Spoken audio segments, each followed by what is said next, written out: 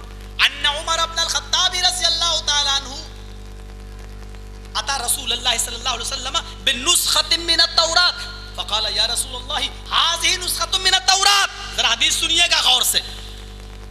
وقال یا رسول اللہ هذه نسخۃ من التوراۃ فسكت رسول الله صلی اللہ علیہ وسلم فجعل يقرأ ووجه رسول الله صلی اللہ علیہ وسلم يتغير فقال ابو بکر ثقلتك السواکل ما ترى بوجه رسول الله صلی اللہ علیہ وسلم فنظر عمر الى وجه رسول الله صلی اللہ علیہ وسلم فقال اعوذ بالله من غضب الله ومن غضب رسوله ورضينا بالله ربا وبالاسلام دينا وبمحمد نبيا. فقال رسول الله صلی اللہ علیہ وسلم والذي نفس محمد بيده لو بدا لكم موسى لاتبعتموه وتركتموني لزللتم عن سواء السبيل ولو كان حيا وادرك نبوتي لاتبعني. رواه الدارمی فی سنن. امام دارمی اس کو اپنی سنن کے اندر لائے. حدیث سن لیجئے, حدیث اور سنت میں فرق نہیں کر پاتے. سنو حدیث. ابھی تو آپ نے صرف یہ سنا کھڑے ہو کے پیشاب کرو تو اہل حدیث, بیٹھ کے کرو تو اہل سنت. سنو حدیث.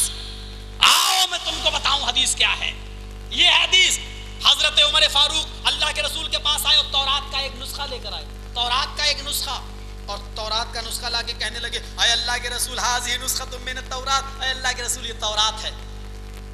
فسکت رسول اللہ, اللہ کے نبی خاموش ہو گئے. آپ خاموش ہو گئے. فجعل يقرأ, حضرت عمر تورات پڑھنا شروع کر دی. حضرت محمد رسول اللہ خاموش ہو گئے. فجعل يقرأ, حضرت عمر پڑھنا شروع کر دیے. جب حضرت عمر نے تورات پڑھنا شروع کی وجہ رسول اللہ صلی اللہ علیہ وسلم یتغیر, اللہ کے رسول کا چہرہ بدلنے لگا, سرخ ہونے لگا. آپ کے چہرے پہ لالامی, آنکھیں ایسی ہو گئیں جیسے انار کا جوس کسی نے آپ کی آنکھوں میں ڈال دیا ہو. آپ کا چہرہ بدل گیا. جب اللہ کے نبی کا چہرہ بدلا تو حضرت عمر فاروق نے جب اللہ کے رسول صلی اللہ, حضرت ابو بکر نے جب اللہ کے نبی کا چہرہ دیکھا تو اللہ کے نبی کا چہرہ, عمر کو تورات پڑھ رہے تو فرمایا یا عمر ثقلت کا سواکل, اے عمر تجھے کھونے والیاں کھو دیں, اے عمر تجھے تیری ماں گم کر دے, یعنی تو برباد ہو جائے. یہ عربی میں ایک مقولہ تھا, عربی میں ایک جملہ بولا جاتا تھا, جیسے آج بولتے نا تیرا ستیہ ناش ہے, کبھی بولتے اے ملون. یہ عربی جس طریقے سے آج ایک جملہ بولا جاتا ہے, عربی کے اندر یہ جملہ ناراضگی کے موقع پر بولا جاتا تھا. ثقلت کا سواکل, کھونے والی تجھے کھو دے, یعنی تیری ماں تجھے کھو دے, یعنی تو مر جا. حضرت عمر نے کہا کیوں, کیا بات ہے؟ کہا ما ترى بوجه رسول اللہ صلی اللہ علیہ وسلم, کیا تم اللہ کے رسول کا چہرہ نہیں دیکھ رہے ہو کیسے لال ہو رہا ہے؟ حضرت عمر نے دیکھا میرے تورات پڑھنے سے نبی کا چہرہ سرخ ہو گیا, میرا تورات پڑھنے سے رسول کا چہرہ بدل گیا. کہنے لگے اعوذ باللہ من غضب اللہ, میں اللہ کی پناہ چاہتا ہوں اللہ کے غصے سے. ومن غضب رسولی, میں اللہ کی پناہ چاہتا ہوں رسول کے غصے سے. رضینا باللہ ربن، اے اللہ میں تجھ سے راضی ہوں رب ہونے کے اعتبار سے. رضینا باللہ وبالاسلام دینا، میں اسلام سے خوش ہوں دین کے اعتبار سے. وبمحمد نبی، اور محمد کو قبول کرتا ہوں نبی ہونے کے اعتبار سے. اے اللہ کے رسول میں نے آپ کا دل توڑا ہے، نہیں پڑھتا ہوں. تورات بند کر دی. اللہ کے رسول نے فرمایا فقال رسول اللہ صلی اللہ علیہ وسلم یا عمر والذی نفس محمد بیدہ، اللہ کی قسم آج جس کے قبضے میں محمد کی جان ہے اس ذات کی قسم جو کتاب تم پڑھ رہے ہو، اگر یہ کتاب کا لانے والا موسیٰ زندہ ہوتا لتبعتموہ، اور یہ اسلامی کتاب ہے تورات جس کو اللہ نے اتاری ہے، اگر تم مجھے چھوڑ کر اس تورات پر ایمان لاتے اور مجھے چھوڑ کر تم اس موسیٰ پر ایمان لاتے اور موسیٰ کی شریعت پر عمل کرتے لَزَلَلْتُمْ عَنْ سَوَاءِ السَّبِيلِ، تو تم سیدھے راستے سے بھٹک جاتے، سیدھے راستے سے گمراہ ہو جاتے. وَلَوْ كَانَ مُوسَىٰ حَيًّا وَأَدْرَكَ نَبُوَّتِي، اور اگر موسیٰ زندہ ہوتے اور وہ میری نبوت پا لیتے لَاتَّبَعَنِي، تو ان کو بھی میری غلامی کرنا پڑتی، میری اتباع کرنا پڑتی. سن لو، حضرت عمر فاروق تورات پڑھنے لگے جو اسلامی کتاب ہے. اللہ کے رسول کا چہرہ بدل گیا. اسلامی کتاب رسول کی شریعت کے بعد نہیں چل سکتی ہے تو تمہارے ملا اور مولویوں کی کتابیں اسلامی شریعت سمجھ کر کیسے چل سکتی ہے؟ جب اسلامی کتاب پر عمل نہیں کیا جا سکتا ہے قرآن کے آ جانے کے بعد، محمد رسول اللہ کے آنے کے بعد، جب موسیٰ پر اتری ہوئی کتاب نہیں چل سکتی ہے تو محمد کے آنے کے بعد، محمد کے بعد پیدا ہونے والے لوگوں کی کتابیں کیسے چل سکتی ہیں؟ نہ تلوار تم سے اٹھے گی نہ اٹھے گا خنجر، یہ بازو ہمارے آزمائے ہوئے ہیں. آؤ شریعت میں منہ ڈال کر دیکھو، اپنے گریبانوں میں جھانک کر دیکھو، کل قیامت کے دن رسول کو کیا جواب دو گے. بہت آسان ہے کہہ دینا کھڑے ہو کر پیشاب کیا اللہ کے رسول نے اور بیٹھ کر کیا یہ سنت ہے، کھڑے ہو کر کیا یہ حدیث ہے. آپ اہل حدیث بنو گے یا اہل سنت؟ باہری عقل، اونٹ رے اونٹ تیری کون سی کل سیدھی. یا خدا کسی کو یہ عقل نہ دے، دے آدمی کو موت پر یادہ نہ دے. اچھا ایک بات بتاؤ، نبی نے کھڑے ہو کر پیشاب کیا، یہ ہے حدیث، کیا یہ ہے حدیث، اور نبی بیٹھ کے کرتے تھے یہ ہے سنت. وہ بھی کیا یہ بھی کرتے تھے، تو دونوں حدیث ہوں گی یا دونوں سنت؟ مولوی کا فیصلہ دیکھو کیا کہہ رہا ہے، یہ حدیث ہے یہ سنت. وارے پتہ نہیں بہار کا رہنے والا تھا، وہاں تو گائے چلتی ہے، اس کی کھوپڑی میں بھینس کا گوبر کیسے بھر گیا میری سمجھ میں نہیں آ رہا. کیا انداز ہے، کہتا یہ سنت یہ حدیث. واہ صاحب. اچھا مجھے ایک بات بتاؤ، یہ سنت اور یہ حدیث، اللہ کے رسول نے فرمایا تم شادی ایک کر سکتے ہو، 2 بھی جائز ہے، 3 بھی اور 4 بھی. 4 تک کا کہ حدیث موجود ہے نا، 4 تک شادی کر سکتے ہو، اور نبی نے 10 11 کی. چلو یہ ہے حدیث، 4 تک کر سکتے ہو یہ ہے حدیث. نبی نے 7 اور 9 اور 11 کی، یہ ہے سنت. بتاؤ میرے بہاری بابو اہل حدیث بنو گے یا اہل سنت؟ بتاؤ. تمہیں کو تمہاری ماں نے دودھ پلایا ہے تو آؤ اور بتاؤ. یہاں تمہیں اہل حدیث بننا ہی پڑے گا. 4 تک کی حدیث مانو گے کیوں؟ 11 تک کی سنت صرف نبی کے لیے تھی، تمہارے لیے نہیں ہے. تم کو بھی حدیث اور سنت میں فرق کرنا نہیں آتا ہے. سن لو، حدیث کس کو کہتے ہیں؟ نبی کی زبان سے جو کچھ نکلا وہ حدیث ہے. حدیث کے معنی ہوتے ہیں گفتگو، اور حدیث قرآن کو بھی کہتے ہیں. ابھی آپ کو یہی نہیں معلوم کہ حدیث اور سنت میں فرق ہے. اللہ نے قرآن کو بھی حدیث کہا. دیکھیے، اللہ نزل احسن الحدیث، اللہ نے سب سے بہترین حدیث اتاری. بتاؤ، آسمان سے قرآن اترا اور اللہ نے قرآن کو حدیث کہا. اللہ نزل احسن الحدیث، قرآن میں اللہ نے سب سے بہترین حدیث اتاری، یعنی قرآن کو بھی حدیث کہا ہے اور نبی اکرم کے قول فعل اور عمل کو بھی حدیث کہا ہے. اہل حدیث کا معنی یہ ہوا قرآن اور حدیث دونوں کو ماننے والا. قرآن بھی حدیث. فبأي حدیث